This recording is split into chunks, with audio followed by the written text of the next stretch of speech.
So our next presentation is going to be by Dr. Montici. He was here last year. I think many of you got to know him. He did take a film camera down to the telescope, and while we never did see the official photos taken, all the pictures posted at on the SARA website were courtesy of Dr. Montici. So thank you so much. Thank you. My name is Marcello, and I am from Italy. And my background is in the design of ultra-low noise amplifier. This starts all the way back in 1976. At that time, the gallium arsenide devices were not as easy to find as today in Radio Shack. So the logic of designing adaptive lines to match the impedance in that specific devices was an interesting aspect of the work. Today, I'm still a little bit in it, and the challenge is to design ultra-low noise amplifier capable of delivering ultra-low noise at ambient temperature. You probably all are aware that there is a project for a huge amount of antenna in Nevada, about 2,000 antenna, in which cryogenic cooling, it's a little bit an expensive aspect of the LNA. So having a ultra-low noise at ambient temperature in the antenna is a challenge. I have been able to demonstrate that 10 K of temperature at ambient is achievable at L-band. So that's my today involvement. Now, going back to ALMA, I wanted to see the place. This was my target, and I shared this with Jay one day. I said, when we get it together and find a way to get into that conference. Finally, I got in, and it was a very interesting experience, I have to say. I will share with you a lot of technical stuff, but let me share a little bit the emotional. The emotional challenge in the visit was technical, was scientific, but was also personal. In a world where every other day somebody wakes up and declares war to another country, blending yourself with a group of scientists that are coming from all over the world, and they only talk about science, about radio astronomy, what they're doing, is a comforting feeling. That's as far as I can go with this. So let's go to ALMA. ALMA is the acronym of Atacama Large Millimeter Array. This is the picture of the location and the group of people that visited during the conference. You can see some of the antennas. I have other picture that will show you more in a broader spectrum.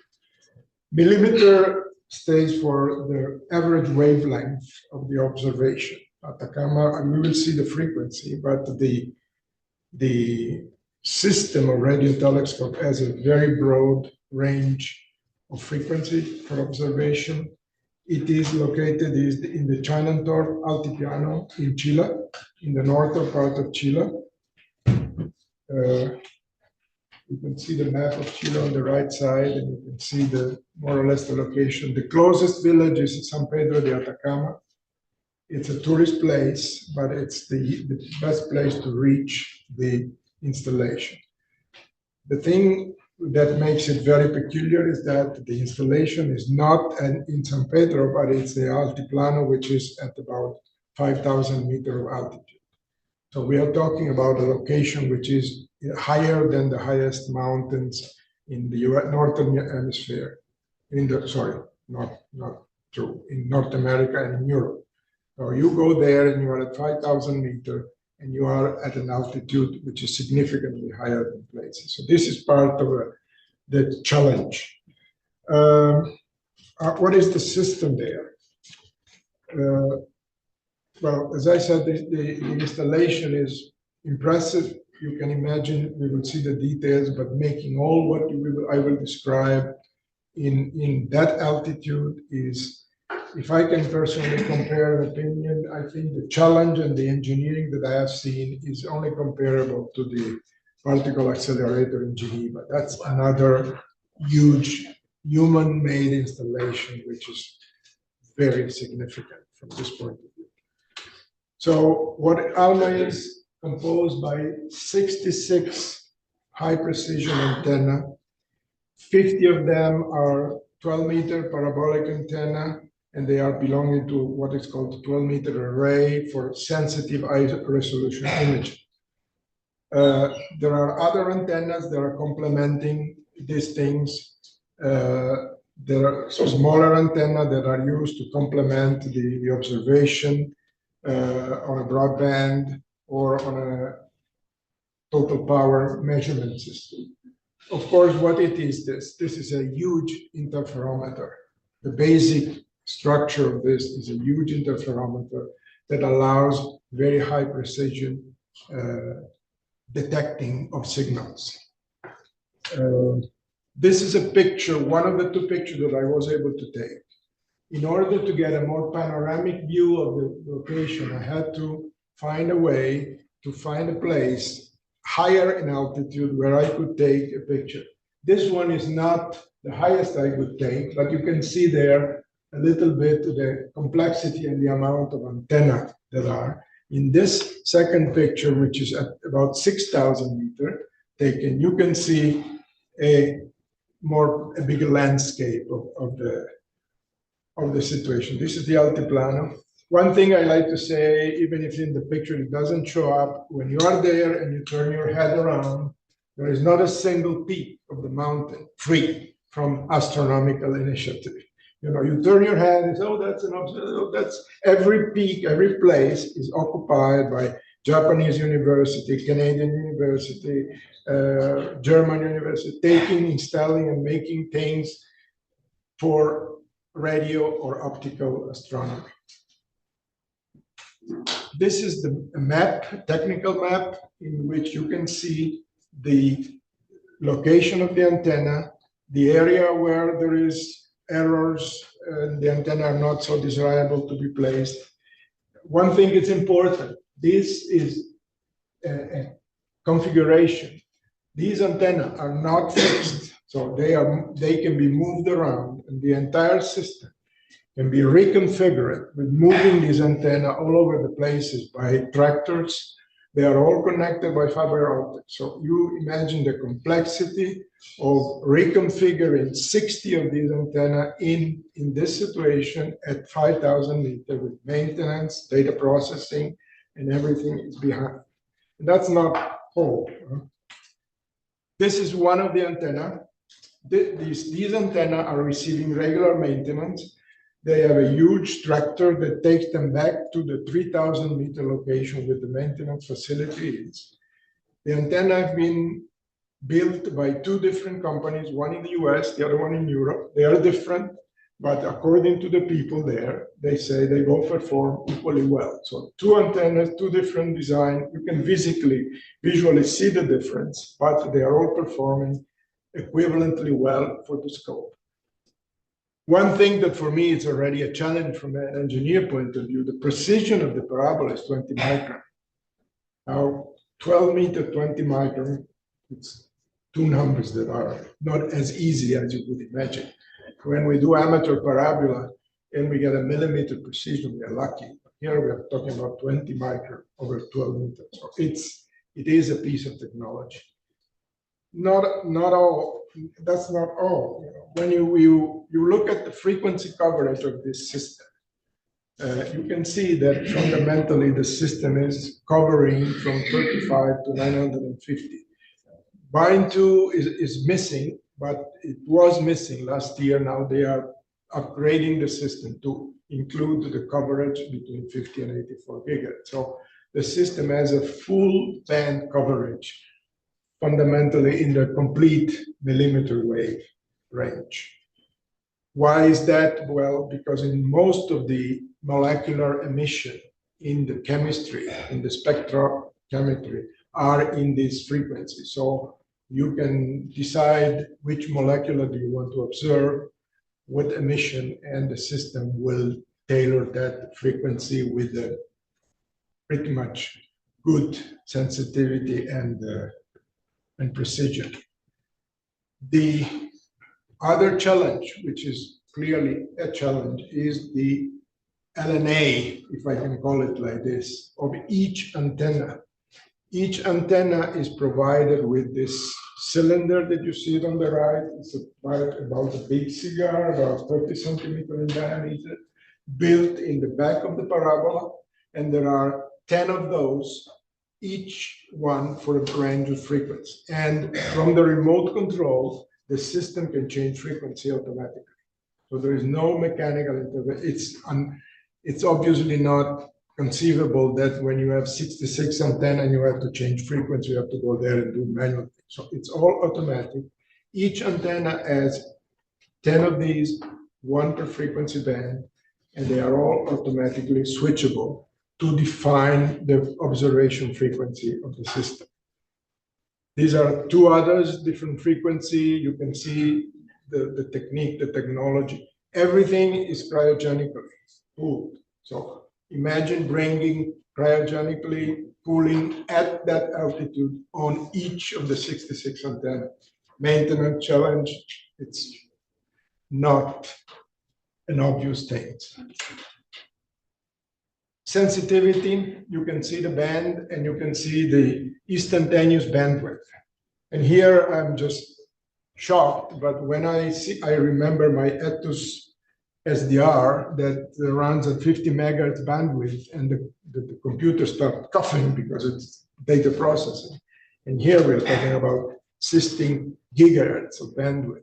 You imagine the room with the AD converter, the cooling, and the under pressure rooms for this processing technology. You add that processing to the interferometric data processing, and you imagine what computer power is at that location at 5,000 meter altitude.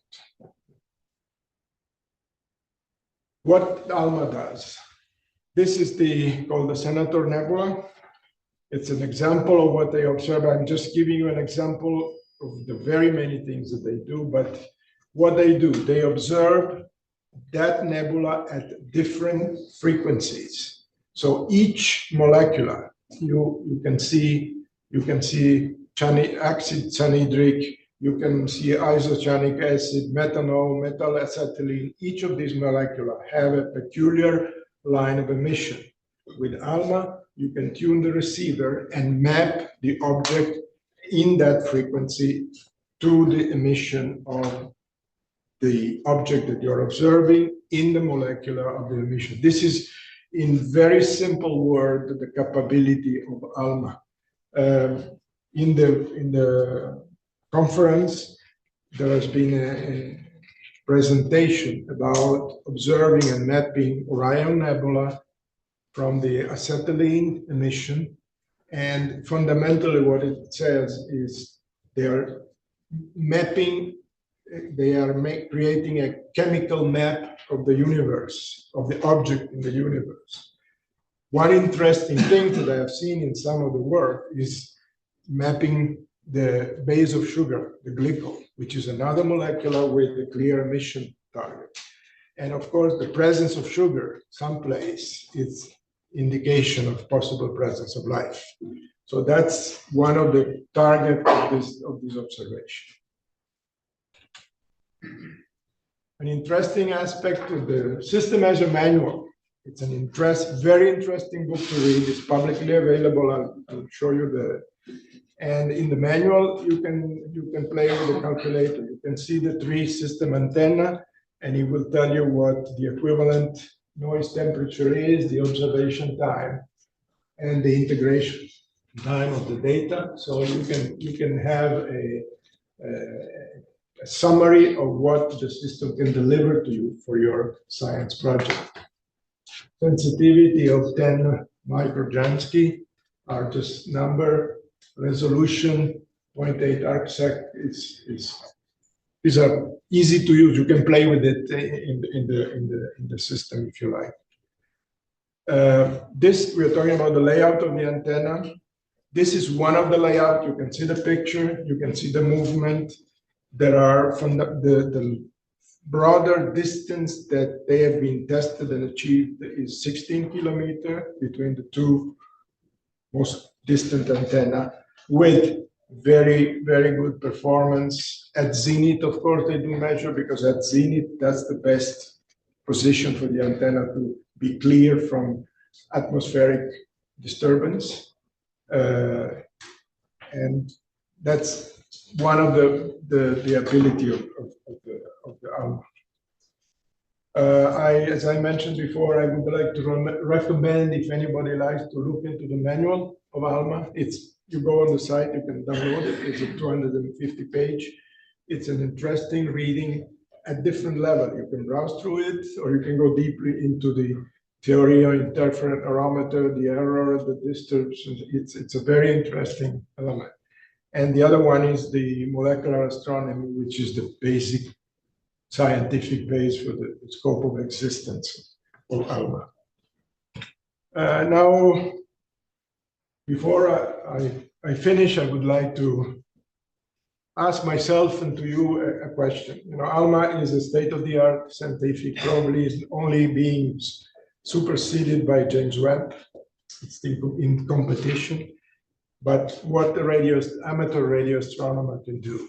And if we cannot contribute, we can probably at least try to see if we can do something similar. And in the next two pictures, I have some ideas. Be prepared, that's just ideas, right? This is a 122 gigahertz receiver. It's a receiver, a transmitter, which I built.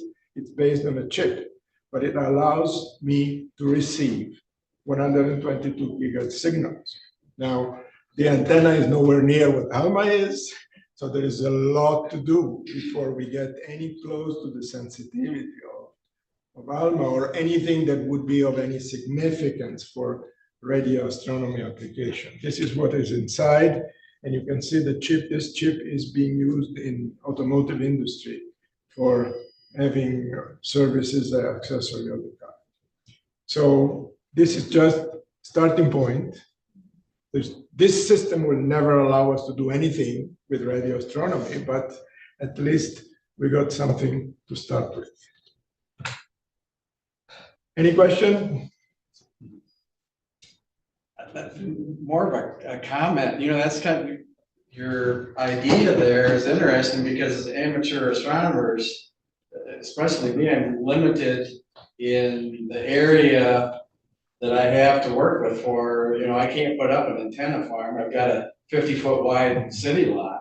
But something like that, if you're working in the millimeter range, is that a possibility for amateurs to build their own receiving equipment? Well, in my opinion, that is my experience at 122 with a similar thing, but with a small dish. It's a mirror, has to be a mirror more close to the optical astronomy than with a rough metallic parabola. But it is definitely feasible. What is one of the challenges I had to make is the proper aiming.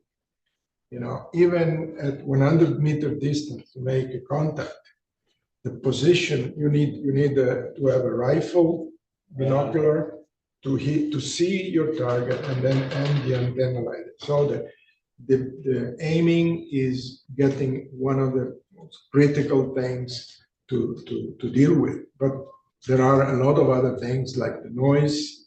You know, cryogenic cooling is not easily reachable at amateur level. I think there is a lot of work to do, but I would not stop in front of the idea of having a small antenna, which gives you a lot of gain with a very narrow beam width to begin with. I've been processing the archive data from ALMA and BLA and all the other big antennas for about 5 years. It's absolutely free. free downloads, great tutorials. And you can, all this data that's been produced, they release after about 2 years, or at least a year, I think. And so you can grab that, look at anything you want, and reproduce the image that these guys are producing with free downloads. I just needed a Unix box, and there's a lot of, and so all these stuff is exactly, can be done by amateurs, and I just learned in a couple of weeks, and I've been producing these great images from their data. So I don't need to go get the data, it's already there in their archives. You just process it like a picture. So I recommend that for anybody who wants to start too. I mean, you don't have to go into, great detail, but I'm just curious. You put up what's a possibility, right? 122 gigahertz, I think was the picture you showed. What are you saying is the possibility that you deploy these? Or? Well, the possibility would be, the idea would be as what we're doing with hydrogen. We are receiving, we are doing some side work in the scientific community observing hydrogen is let me call it an obsolete activity, but still there are things that could be done interestingly. I'm trying to mirror at the amateur level an observation at 122 gigahertz, identifying a line from a molecule and trying to observe that in certain area of the sky. That's all. So with that, well, I'm a noob, so I'm asking questions also. Please. But so you're saying though we would need to deploy many of these. But of course, I heard two challenges that you said were one, very strict pointing requirements. Yeah. Okay, so we need to have a really nice way to manufacture some kind of pointing, framework, if you will. And wherever they're deployed, we got to cool. Well, the cooling is an added thing too, because you need to get lower noise. So, but for example, you can liquid nitrogen is available for many reasons. You could do a temporary cooling using liquid nitrogen to get the noise down for a limited amount of time. So there are a lot of things that can be done to reach the ability to use this. What I would do first is to see if the mathematics help us in saying, okay, we have this antenna, we have this gain, we have this noise level. Can we see the line of acetylene data in Orion, or it's too far below the noise level that even with a lot of integration time, there's no chance. That thing, for me, would be the first step to get into. Okay. Which you could do analytically. Yes. But let's just say it's looking positive. What is your guess? How many would you have to deploy these to start imitating? I don't know, maybe 10 in an array in your backyard.